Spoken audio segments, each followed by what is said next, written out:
A partir de agora nós vamos conhecer a Via Dolorosa.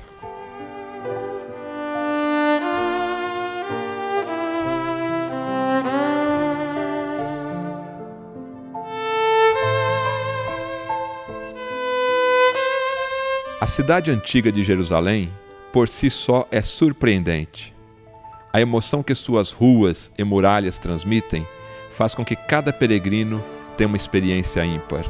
A Via Dolorosa, caminho que Jesus Cristo percorreu com a cruz até o Monte Gólgota, nos trouxe a cada passo um sentimento de perplexidade, de amor e, principalmente, de arrependimento. Relembramos a agonia e o sofrimento de Cristo em cada uma de suas estações.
Esta é a Via Dolorosa da cidade velha de Jerusalém.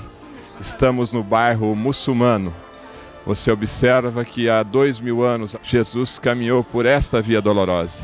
E hoje é um comércio do mundo árabe, que você observa várias lojas, vários comércios e todo tipo de vendedores e todo tipo de produtos. Via Dolorosa é uma via bastante estreita e uma constante subida. Imaginemos, portanto, o sofrimento e a dor de Jesus Cristo durante esta subida com a cruz em suas costas.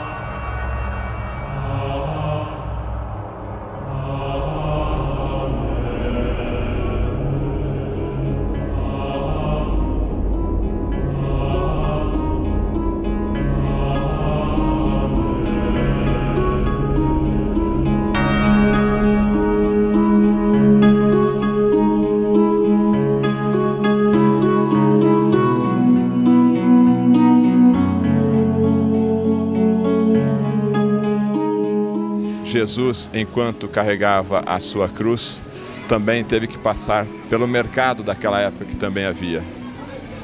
E era uma tradição desde aquela época que os seriam crucificados, passariam pelo meio do povo e o povo iria zombar dele, cuspir em sua face, iria maltratar os que foram condenados. Então todo esse movimento que nós observamos hoje, com certeza também tinha naquela época no mercado tradicional de Jerusalém.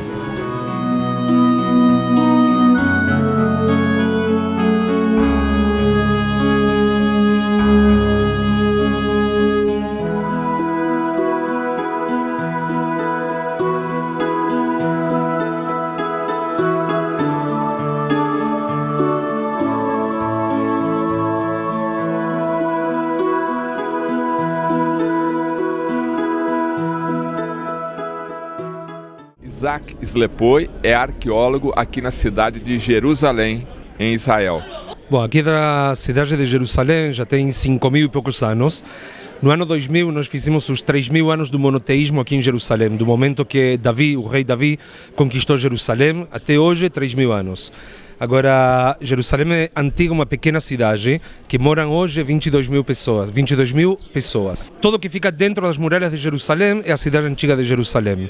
E ao todo é pequena, ao todo tem 920 metros por 800 metros. Tem o bairro judeu, o bairro armênio, o bairro muçulmano e o bairro cristão. Aqui os impérios, todos aqueles impérios que conquistaram o mundo, primeiro passaram por aqui. E não só a humanidade, sino todos aqueles que mudaram o caminho da humanidade. Davi, Salomão, Jesus, Maomé, Herodes, todos eles passaram por aqui, por esse lugar. Lembra que dos 33 anos da vida de Jesus, só tem uma semana que é a Santa.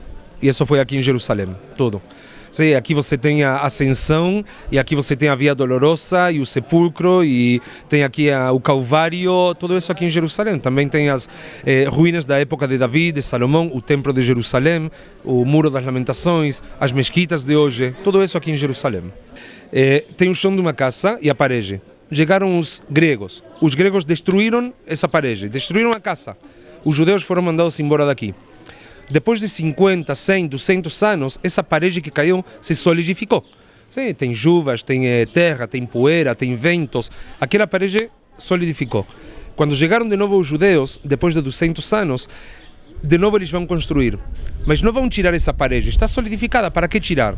Sim, senão que vão construir em cima. E mais uma vez, chegaram os romanos, destruíram. E mais uma vez, os mamelucos, um em cima do outro. Sim, por isso que para você chegar na época de Jesus, mais ou menos, sim, não em todo lugar, mas, por exemplo, na frente, no norte, são 8 metros, mais para o sul são 4 metros que você tem que escavar. Sim, essas pedras que a gente está pisando agora não são as mesmas que 2000 anos atrás. Ou seja, a Via Dolorosa, os lugares de 2000 anos atrás, são mais embaixo. Através da história, nós sabemos que antigamente tinha duas línguas nessa terra, hebraico e aramaico. O aramaico era a língua popular, a língua que se falava nas ruas, a língua que se falava nas famílias, nas casas, que você ia falar com teu filho. O hebraico era a língua da oração, a língua da Bíblia, a língua para orar, para rezar, a língua que se ensinava a Bíblia.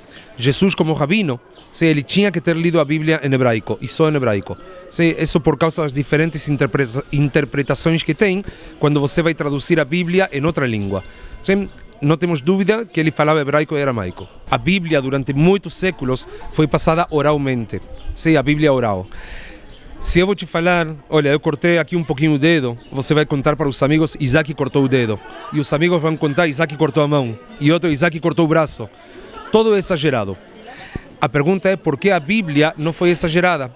Se você compara a Bíblia de hoje com a Bíblia de Qumran, o Antigo Testamento, os manuscritos do Mar Morto que foram achados, é quase igual. Quase igual. O que está demonstrando que a Bíblia não foi exagerada. É só um. Segundo, lá você tem a Bíblia em hebraico. A língua original. E estamos falando da Bíblia mais antiga do mundo. Mais ou menos tem 2000 anos aquela Bíblia. No ano 1947, um pastor beduíno estava lá no deserto da Judeia, do lado do Mar Morto, uma região que o nome é Qumran, e ele estava com as cabras. Uma das cabras fugiu. De casualidade, ele pegou uma pedra e jogou em cima da cabra, para que ela fique parada. Mas ele errou. Ele não bateu na cabra, senão que a pedra continuou e caiu dentro de uma gruta. Ele escutou que alguma coisa tinha quebrado. O que tinha quebrado era uma jarra. Os essénios, que foi o povo que morou lá em Qumran, eles tinham escondido todas as Bíblias, todos os pergaminos, todos os manuscritos deles, eles tinham escondido em jarras e as jarras dentro de umas grutas, porque eles sabiam que os romanos iam matar eles. Isso foi no ano 70, quando depois da destruição de Jerusalém, os romanos continuaram para Masada. E o único caminho, a única estrada que tinha de Jerusalém a Masada era passando por lá. Os essénios não erraram. Os romanos passaram por lá, destruíram a cidade, mataram eles, mas eles não sabiam, os romanos, que naquelas grutas estavam escondidos os manuscritos do Mar Morto. 1700, 1900 anos depois, um pastor beduíno estava lá e ele jogou aquela pedra. E de casualidade, ele achou um daqueles manuscritos. Ele vendeu em Belém e um professor da Universidade de Jerusalém, Igal Yedin, achou aquele pergaminho numa das lojas, comprou, investigou, chegou na conclusão que daquela terra, daquela região, continuou-se escavando lá e se acharam 120 livros. Livros da Bíblia, a maioria, não todos. No ano 320 e pouco, foi o primeiro congresso ecumênico de Niqueia. Lá as pessoas que conheciam da Bíblia, os primeiros padres, podemos falar, ou os primeiros bispos, se juntaram naquela reunião para juntar as ideias. Tinha muitos livros naquela época, que falavam da vida de Jesus, da época de Jesus. Pegaram aqueles livros, alguns colocaram juntos, e esses são os livros que você conhece com o nome de Bíblia. Aqueles livros que não entraram na Bíblia foram chamados apócrifos.